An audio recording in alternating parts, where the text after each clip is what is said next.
அடே பெரிய தற்குறி, அடே பெரிய தற்குறி, இன்னைக்கு மீட்டிங்ல என்ன சொல்லியிருக்க? அவ்வளவு வருத்தம் இல்லைண்ணா, அவ்வளவு வருத்தம்லாம் இல்ல. நீ அவ்வளவு வருத்தம்லாம் இல்ல.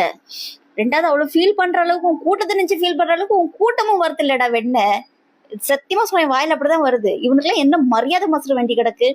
ஏண்டா புள்ளைய ஐசியூல வச்சுட்டு எனக்கு கண்ணனை தான் பாக்கணும் அப்படின்னு ஒருத்தி வந்தா, பிள்ளை செத்துட்டு போட்டுங்க. நாங்க பக்கத்துல இருந்து விஜய பார்த்தோம், அவரு நல்லா இருக்கணும் அப்படின்னு கூப்பிட்ட தற்குறி கூட்டங்க என் கூட்டத்துல இருக்கு. அதுக்கப்புறம் என் புருஷனை விட எனக்கு விஜய் தான் ரொம்ப பிடிக்கும். கையில குழந்தைய வச்சு இந்த குழந்தைய விட எனக்கு விஜய் தான் பிடிக்கும்னு சொல்ற முண்டங்க, முண்டங்க, அறிவு கிட்ட எரும மாட்டு பிறவிங்க உன் கூட்டத்துல இருக்கு. அப்புறம் அதுங்களுக்கு வந்து எப்படி அதுங்களுக்கு எல்லாம் ஃபீல் ஆகும்? அவ்வளவு வருத்தம்லாம் கிடையாது. ரெண்டாவது சங்கீதா பின்னாடி அவங்களோட 2 பசங்களும் இருக்காங்க. சரி, எவ்வளவு முயற்சி பண்ணிருக்கலாம். இப்ப நிறைய பேர் இன்னைக்கு காங்கிரஸ்காரங்க கேக்குறாங்க 5 வருஷம் என்ன புடுங்கிட்டு இருந்தாலன்னு. ஏண்டா உங்களுக்கு எல்லாம் வந்து விஜய் கேள்வி கேட்க முடியுமா? 5 வருஷம் நீ என்னடா நொட்டிட்டு இருந்த?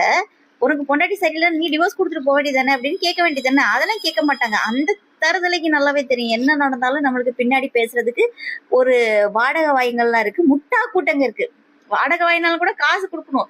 இப்ப நீ என்ன 200 ரூபா ஊப்பின்னு கூட சொல்லிட்டு போங்கடா, 200 ரூபா வாங்கிட்டு நாங்க பேசுறோன்னே அப்ப எங்களோட ப்ரொஃபஷனல் கூட நீ வச்சுட்டு போ. ஆனா முட்டாத்தனமா இருக்கீங்களாடா, ஒரு மசரம் இல்லாம வீணா போய் செத்துக்கிட்டு, வீணா போய் அவன் பின்னாடி போய் இறங்கிக்கிட்டு, வீணா போய் கேரக்டரை ஸ்பாயில் பண்ணிட்டு, ஒரு உங்களெல்லாம் என்ன சொல்றதே தெரியல. பெரிய புடிங்க மாதிரி இன்னைக்குமே அனௌன்ஸ் பண்ணானே எல்லாத்தையும். ஏன் இதுக்கு முன்னாடி இந்த சட்டங்கள்லாம் இல்லையாமா? மகளிருக்கான எந்த சட்டமும் இங்க கிடையாதா? மகளிருக்கான போலீஸ் ஸ்டேஷன் கிடையாதா? ஃபர்ஸ்ட் பெண் காவலர்களை கொண்டுட்டு வந்த திமுக, முதல் பெண் காவல் நிலையங்களை கொண்டு வந்தது அதிமுக. இதே திமுகவும்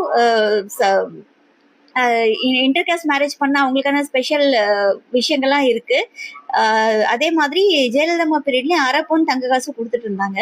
பெண்களுக்கு குழந்தைகளுக்கான பாதுகாப்பை இவர் வந்து நொட்டு வரோம். ஏடா ஒவ்வொரு ஓன் பொண்டாட்டி ஓன் பிள்ளைக்கு பாதுகாப்புனாலும் கொடுக்க முடிஞ்சுதாடா?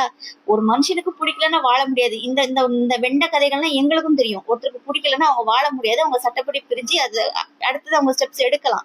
80, 90, 100, 110 நாள் அவங்களுக்கு இன்னொரு துணை தேடிக்கிறதுக்கான உரிமை அத்தனை பேருக்கும் இருக்கு. ஆனா ஒரு கோர்ட்ல கேஸ் நடந்துட்டு இருக்கும் போது இன்னொருத்தைய கூட்டிட்டு சோடியா ட்ரெஸ் போட்டுட்டு மேட்சிங்கா போட்டு ஊர் மேய தெரிஞ்சதுல அதை வந்து அக்செப்ட் பண்ண முடியாது. ஒரு கல்ச்சர் இன்னைக்கும் இருக்கு இங்க. மனிதர்களா பிறந்தா எல்லா மனுஷனுக்கும் ஒரு அடிப்படை தகுதி இருக்கு. என் குடும்பம், என் மனைவி, என் புருஷன், என் பிள்ளை. ஏன்னா உன் தற்கொலை கூட்டத்துல ஒருத்தர் சொல்றாடா என்ன கள்ளக்காதல், அதெல்லாம் யார் வீட்டுல இல்ல, எல்லா வீட்லயும் இருக்கு. அதெல்லாம் நாங்க வந்து பாசிட்டிவா எடுத்துக்கிட்டோம். இது பாசிட்டிவாடா? இப்படிதான் நீ வந்து கூட்டத்தை